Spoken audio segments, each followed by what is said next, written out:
everyone for coming. What a great day. It is not a secret that COP26 is a failure. It should be obvious that we cannot solve a crisis with the same methods that got us into it in the first place. And more people are starting to realize this. Many are starting to ask themselves, what will it take for the people in power to wake up? But let's be clear, they are already awake. They know exactly what they are doing. They know exactly what priceless values they are sacrificing to maintain business as usual. The leaders are not doing nothing. They are actively creating loopholes and shaping frameworks to benefit themselves and to continue profiting from this destructive system. This is an active choice by the leaders to continue to let the exploitation of people and nature and the destruction of present and future living conditions to take place. The COP has turned into a PR event where leaders are giving beautiful speeches and announcing fancy commitments and targets, while behind the curtains, the governments of the global north countries are still refusing to take any drastic climate action. It seems like their main goal is to continue to fight for the status quo.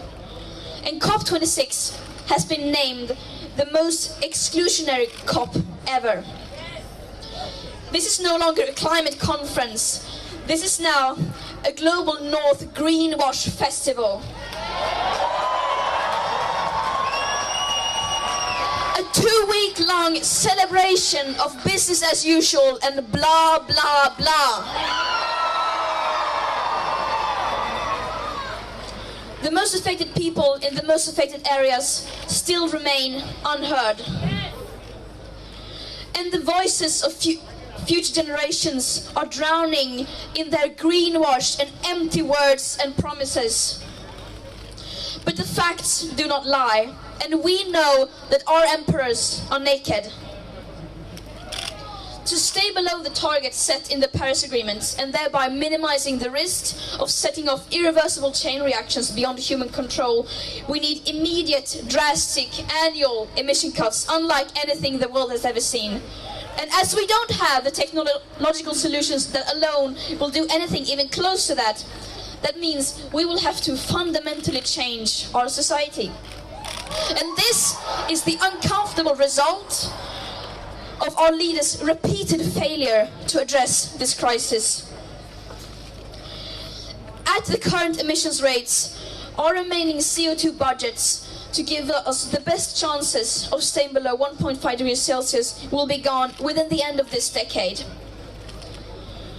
And the climate and ecological crisis, of course, doesn't exist in a vacuum. It is directly tied to other crises and injustices that date back to colonialism and beyond. Crises based on the idea that some people are worth more than others and therefore have the right to steal others, to exploit others, and to steal their land and resources. And it is very naive of us to think that we could solve this crisis without addressing the root cause of it. But this is not going to be spoken about inside the COP. It's just too uncomfortable. It's much easier for them to simply ignore the historical debt that the countries of the global north have towards the most affected people and areas.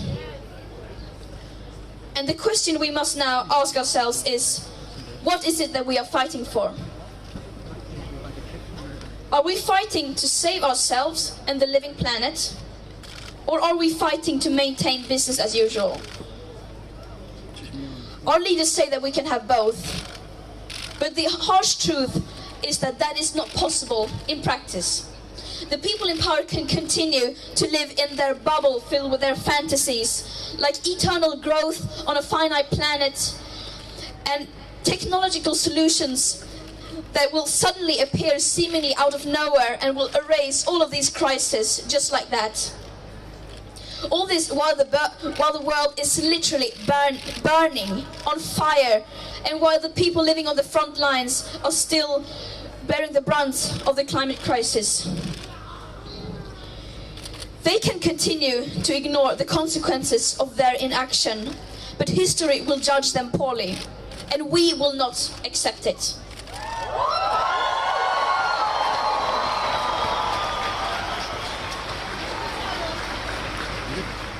We don't need any more distant, non-binding pledges. We don't need any more empty promises. We don't need any more commitments that are full of loopholes and incomplete statistics and that ignore the historical emissions and climate justice. Yet, that is all that we are getting. And no, that is not radical to say. Just look at their track record. They have had 26 COPs. They have had decades of blah, blah, blah, and where has that led us? Over 50% of all our CO2 emissions have occurred since 1990, and about a third since 2005. All this while the media is reporting on what people in power say that they are going to do, rather than what they actually do. Time and time again, the media fails to hold the people in power responsible for their action and inaction. As they continue to expand fossil fuel infrastructure, opening up new coal mines, coal power plants, granting new oil licenses, and still refusing to do even the bare minimum, like delivering on the long-promised climate finance for loss and damage to the most vulnerable and least responsible countries. This is shameful.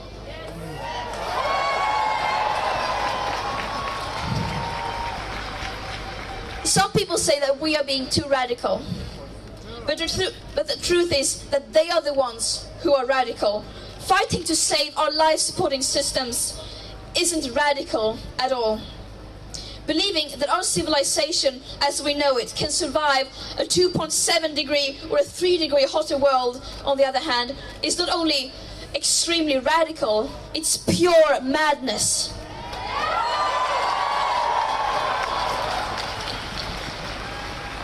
Out here, we speak the truth.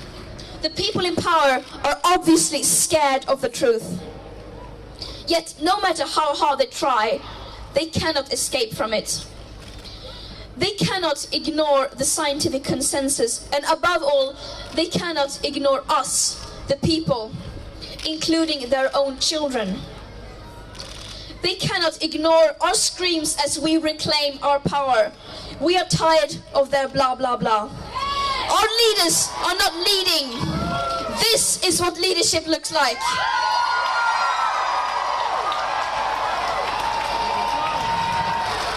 Thank you for showing up, and see you tomorrow again at the march.